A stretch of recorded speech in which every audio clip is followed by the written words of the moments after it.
చేసుకుంటున్నాయి. తాడేపల్లి వైసీపీ ఆఫీసులో మాజీ సీఎం వైఎస్ జగన్ ఒక కీలక భేటీ నిర్వహిస్తున్నారు.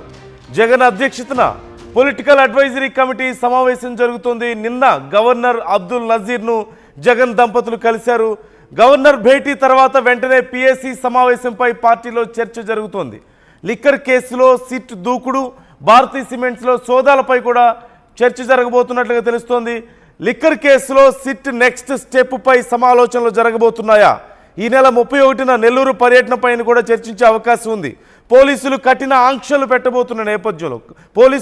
ఆంక్షలు విధిస్తున్న నేపథ్యంలో ఎలా ముందుకెళ్ళాలి ఈ విషయంలో అనే దాని గురించి చర్చించే అవకాశం ఉందా?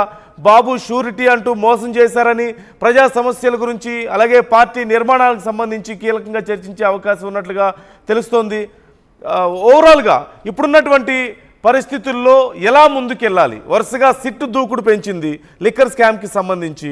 మరోవైపు భారతీ సిమెంట్స్ ఆఫీస్లో కూడా సోదాలు నిర్వహించడం, మరోవైపు జగన్ నిర్వహిస్తున్నటువంటి ఈ వరుస టూర్ల విషయంలో కూడా ఈ ప్రజల్ని, రైతుల్ని పరామర్శించడానికి వెళ్ళినా, నాయకుల్ని కలవడానికి వెళ్ళినా సరే పోలీసుల నుంచి ఆంక్షలు పెరుగుతున్న తరుణం మరోవైపు మనం చూస్తున్నాం. అలాగే వైసీపీ నాయకుల వరుస అరెస్టులు చూస్తున్నాం. ఈ నేపథ్యంలో పిఎస్సి భేటీ అనేది చాలా కీలకంగా మారింది. మరోవైపు గవర్నర్ని ఎందుకు కలిశారు అంటూ టీడీపీ నాయకులు ప్రశ్నిస్తున్న తీరు కూడా మనకు కనిపిస్తుంది. అంటే ఎందుకు కలిశారు, ఏం మాట్లాడారో చెప్పాలంటూ వాళ్ళు కూడా అడుగుతున్న నేపథ్యంలో ఇప్పుడు ఈ మీటింగ్ చాలా కీలకంగా మారింది. ఈ అంశానికి సంబంధించి పూర్తి సమాచారం మా ఏపీ ఇన్పుట్ ఎడిటర్ కృష్ణమోహన్ రెడ్డికి తెలుసుకుందాం. కృష్ణమోహన్, ఏం జరుగుతోంది? పిఎస్సి సమావేశం యొక్క ముఖ్య ఉద్దేశం ఏంటి? చాలా వేగంగా పరిణామాలు మారుతున్నాయి. వైసీపీలో కొంత ప్రెషర్ కూడా పెరుగుతుంది అంటూ చర్చ నడుస్తున్న తరుణంలో గవర్నర్ని ఎందుకు కలిశారు? అసలు ఈ పిఎస్సి మీటింగ్ ముఖ్య ఉద్దేశం ఏంటి? ఏమైనా కీలక నిర్ణయాలు తీసుకునే అవకాశం ఉందంటారా యాక్షన్ ప్లాన్కి సంబంధించి?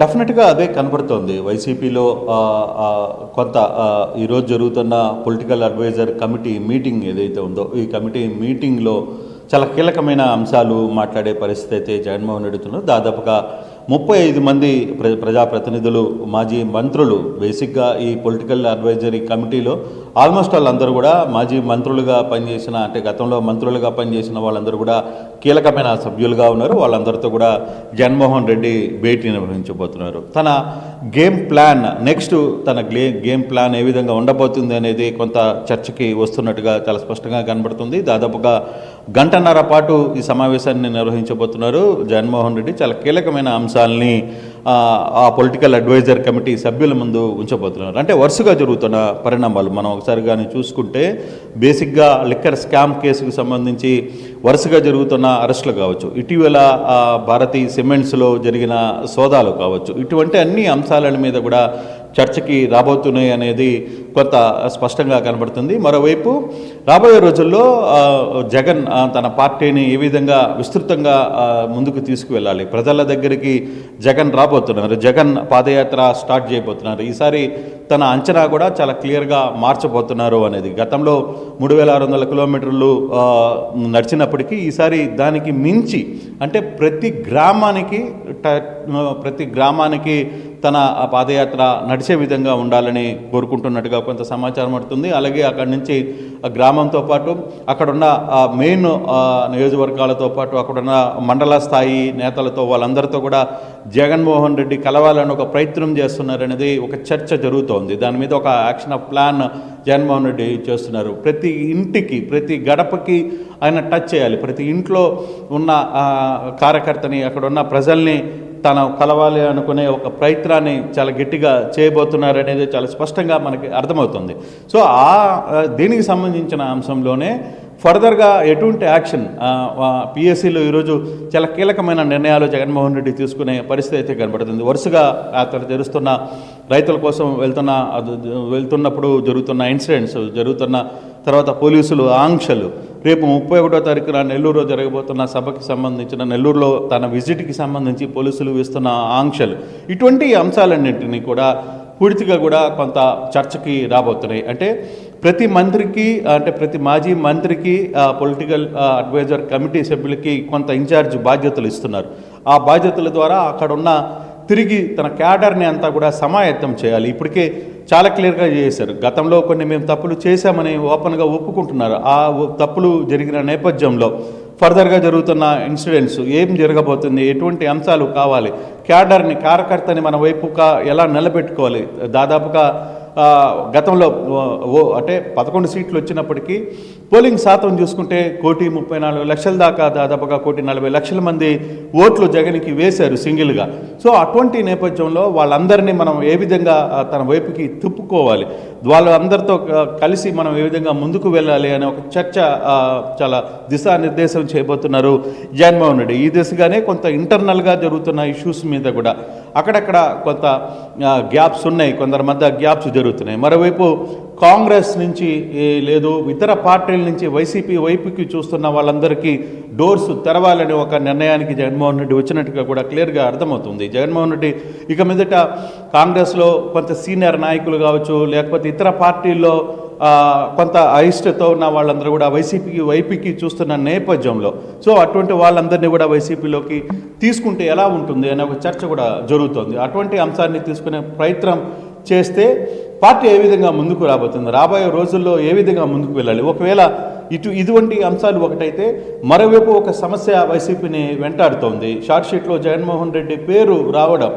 లిక్కర్ స్కామ్కి సంబంధించిన వ్యవహారంలో ఒకవేళ అది భారతీ సిమెంట్స్ వరకు కూడా వెళ్ళడం, భారతీ సిమెంట్ సోదాల వరకు వెళ్ళడం అంటే తద్వారా ఒక ఇండికేషన్ సిట్ ఇస్తోంది, నీ దగ్గరికి త్వరలో రాబోతున్నాం అనే అంశాన్ని చెప్పబోతున్న నేపథ్యంలో ఒకవేళ అటువంటి సంఘటన జరిగితే ఏ విధంగా ముందుకు వెళ్ళాలి అనే ఒక చర్చ కూడా జరుగుతుంది. బహుశా ఆ చర్చ రాకపోయినా జగన్మోహన్ రెడ్డి ఆ వ్యవహారం మీద మాత్రం చాలా కీలకంగానే కొంత నిర్ణయాలు తీసుకోబోతున్నారు.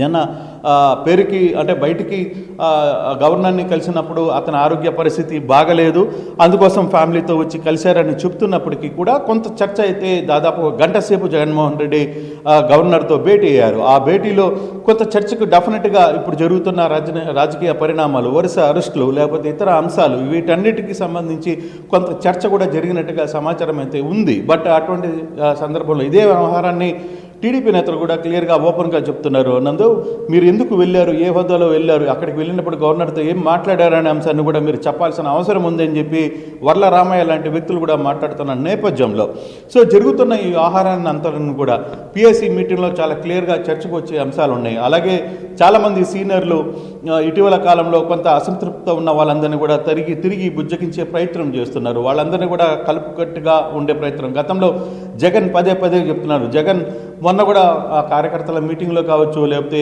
యువజన సంఘం మీటింగ్లో కూడా ఆయన క్లియర్గా ఒకటే చెప్పారు, గతంలో నేను ప్రజా సంక్షేమం కోసం పాటుపడిన తర్వాత మిమ్మల్ని అందరినీ కూడా కొంత అలసత్వం చేశాను, కానీ జగన్ 2.0 మాత్రం అలా ఉండదు. కార్యకర్తకి జగన్ అనేవాడు ఎప్పుడు అందుబాటులో ఉంటాడు, ఖచ్చితంగా కార్యకర్తలకి అందుబాటులో ఉండే ప్రయత్నం నేను చేస్తున్నాను.